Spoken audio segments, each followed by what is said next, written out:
ফারুক তলোয়ার নিয়ে ছুটলেন, পাগলের মতো ছুটলেন, আর ধৈর্য ধারণ করতে পারেন না। বিশ্বনবীর নূরানী চেহারাটা একবার দেখার জন্য পাগলের মতো ছুটতে আরম্ভ করলেন।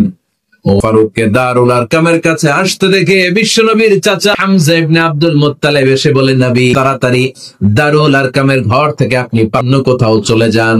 ওই যে ওমর ইবনে খাত্তাব নাঙ্গা তলোয়ার নিয়ে আপনার উপর আক্রমণ করার জন্য ছুটে আসছে গো নবী। বিশ্ব বললেন, ও আমার সাহাবারা, ও আমার চাচা হামজা, সবাই আপনারা সরে যান, ওমরে আসতে দেন, ওমরে বাধা দিয়েন না। কারণ কিছুদিন আগে তাহাজ্জুদের নামাজ পড়ে আল্লাহর কাছে একটা বিশেষ দোয়া করেছি, আমার মন বই দোয়াটা আল্লাহ কবুল করতে শুরু করেছে। ফারুক তলোয়ার নিয়ে ছুটলেন, পাগলের মতো ছুটলেন, আর ধৈর্য ধারণ করতে পারেন না। বিশ্বনবীর নূরানী চেহারাটা একবার দেখার জন্য পাগলের মতো ছুটতে আরম্ভ করলেন।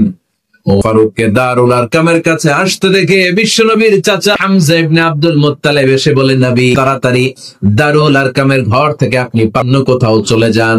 ওই যে ওমর ইবনে খাত্তাব নাঙ্গা তলোয়ার নিয়ে আপনার উপর আক্রমণ করার জন্য ছুটে আসছে গো নবী।